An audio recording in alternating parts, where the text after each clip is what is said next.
Welcome to today's afternoon session. It's like 2:30 in the afternoon. Here I am drinking coffee, blacker than midnight on a moonless night.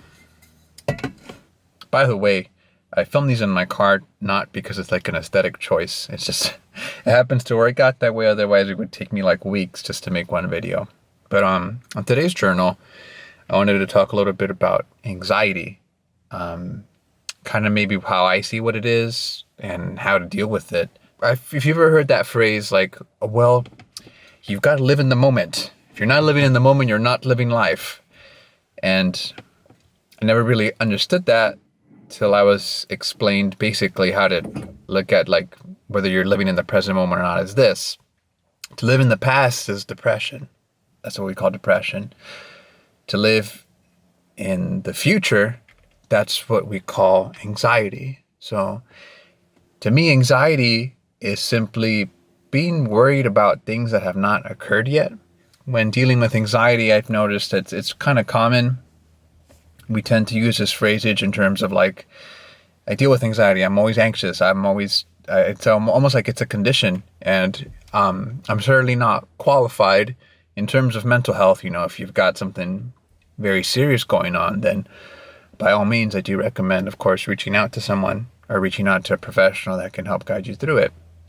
But I think also there is a lot of cases of just like the way the wordage that we use to describe ourselves and what happens in our lives daily, I think is really powerful. So I was always told growing up that I was a very nervous kid. Hispanic in Spanish. That's why it's so ingrained in my memory. You would hear, eres un niño muy nervioso. Let me offer you this, of course, God bless my parents. I love them. They're great. I'm glad I was raised how I was. But, they only were doing with the best with what they knew at the time.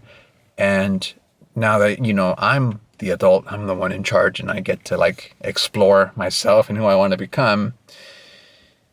I feel like in retrospect, if you tell a kid that, then they kind of grow to expect it. And I think that applies to adults too, but obviously with a kid, it's more impressionable. So you imagine that scenario where you're constantly hearing you're a very nervous kid and, you naturally don't really get obviously like to have your hand held when you deal with like things that make you nervous or social situations that aren't your strength. That's kind of the point of growing up is you kind of get flung in there like a booger, and then it's up to you to decide like where you're going to stick. The phrasage that we use as kids, sometimes that kind of stuff I think can also just stay with you, and you start to make up these scenarios in your head of results, of how it could go, of how it should go, of how it may succeed, about how it may fail. And it tends to use up a lot of energy, mental energy, that I think might trigger that type of response. Because when you're anxious, it's almost you feel like you want to run away from the tiger. Rawr. Now you're in this state of mind of like you're making decisions now based on things that haven't occurred yet, and then it just starts to get real messy from there. So that's kind of what I think is going on, at least in my experience with anxiety. Not that I don't have challenges and stuff still, and I don't get stressed out sometimes, but I don't feel like that panic anymore. Now it's this is how I basically put myself back into the present, back into living into the present. So number one is just when anxiety happens and you get anxious about something, be grateful for it and consider it just a warning sign from the universe. If you have a car and the check engine light goes on, which is funny because that could be a thing you get anxious about. Now, you could choose to ignore it. You could choose to get worried by it. Or you could just go, okay, all right, I didn't expect that. But, I thank you for letting me know. I know that it's time now to address something. Something's going on. Sometimes the light turns on and you don't quite know what it is even. But you know that you should get it all checked out. You yourself are the car in this little comparison of, I don't know what it is, an analogy, Disney Pixar cars. Now is the time when you get those feelings of like, oh shoot, okay, thank you universe, you're letting me know something's up, something's not quite in alignment or an adjustment and I need to tweak something or go get something checked out, but something's going on. I tell myself now is not the time to get nervous. Now is the time to be grateful. Now is the time to just like, okay, like something, I've got to prioritize something and check it out, because if I keep driving with the check engine light on, that's just going to cause real anxiety right there, because now you're just like ignoring the signal that's shown up. But it also means like, cool, like I have signs to catch. I have something to identify, like something that's kind of urgent, like it's giving me a sign to check out something that's kind of urgent. So then I go, thank you. I go, cool. Let me turn to the three things that I'm like, this is the only three things that I'm in control of. Everything else is external. Like nothing else in this world I am in control of. A random, anything could happen tomorrow. Could be homeless tomorrow. Who knows? But there are three things that I'm in control of, and I know that I can control how early I wake up. I can control my exercise level. So for me personally, exercise is a way to get the just spirit to just calm down, get focused, get disciplined. And the third one is my diet. So if I start eating a bunch of nonsense, especially for me, because I have a history with I don't have the best digestion, doubly worse so since I had my gallbladder removed, but I'll spare you the amazing, colorful details. Just know that if I'm not in a good mindset, if I'm stressed out and anxious, my body will let me know.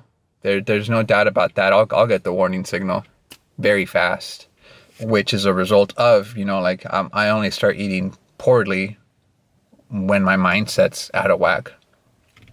That's going to cause anxiety too.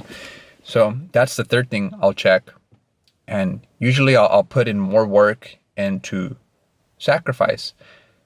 It's this kind of thing I like to call it. It's like a self-inflicted adversity. So like I said, there's going to be things that show up that you are just not in control of. Like there's no way around it. Like you can't control any of that. Sometimes bad things happen and we tend to think like, oh, now I've got to adjust. I'm going to adjust my car. I'm going to adjust my job. I'm going to adjust school. Oh, I need to adjust who I am hanging around with, my relationships. And you tend to point at all these external things, which with anxiety, now I have anxiety. So now I need to go get medicine and tell myself empowering words in the mirror every morning, which, could work. It could be the thing that works for you, but it feels anyways to me, if I was dealing with that it's almost like a Band-Aid type of solution.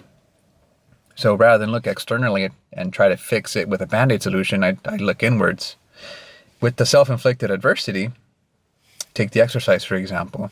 Let me get more winded. I need to feel exhausted at the end of the day. Almost like I'm praying, right, to the universe, like, help guide me through this. I'm really just doing this act of what I feel like is an act of self-love. Like in the morning, I will typically do burpees and stuff while being very grateful for everything in my life. Not because I'm trying to get like ripped David Hasselhoff it, but just with that intention of like, I'm being grateful. Like here's this act of self-love and kindness I'm doing for myself, so that I can just have the day start off well.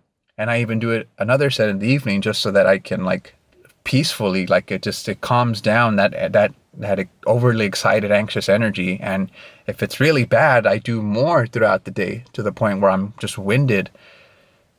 Working your body like that, I think, is like the physical pathway to just calming down and getting rid of all that low vibration energy. When it comes to the waking up early, waking up at a time that's uncomfortable for you. So if you normally wake up at 9 a.m, waking up even at like 7 could be a real game changer. There really is something about like you overcome that hump and it feels like you've got more time now in the day. That's different for everyone, which is why I tend to kind of focus on the key word, which is uncomfortable. Because, if I ask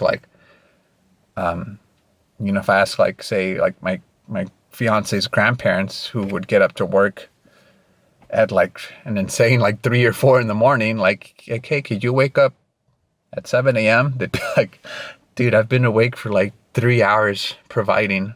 But again, someone who wakes up at 9, it's like, ask them to wake up at 7 o'clock. That could be a challenge. But being able to wake up at a time that's uncomfortable for you, I feel like for me, a lot of like anxiety tends to get compressed when it feels like there's not enough time in the day. And it's always an easy excuse to turn to. So by waking up early, I get to like be able to just feel like I have more resources on my disposal. And then the third thing is obviously pretty straightforward. It's just what you're eating. Good input equals good output. Bad input equals bad output. I actually don't even think I need to like go any deeper than that. I hope my hands are flicking in the right way.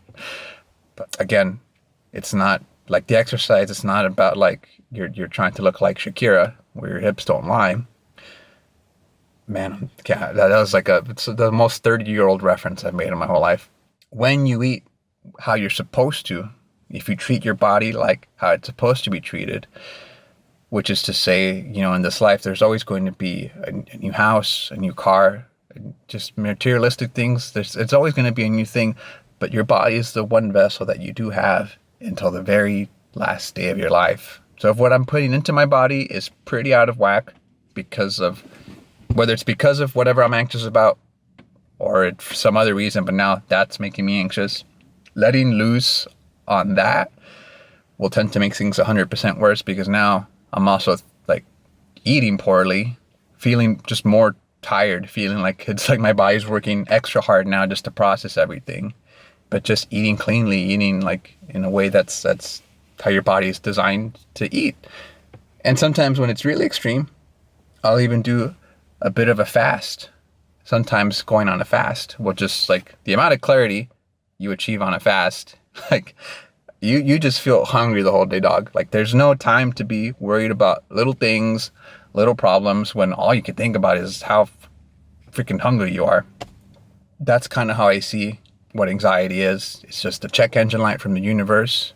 And I think the mentality flip comes from not seeing it as this big scary monster, but rather seeing it as this beneficial little just like heads up from the universe.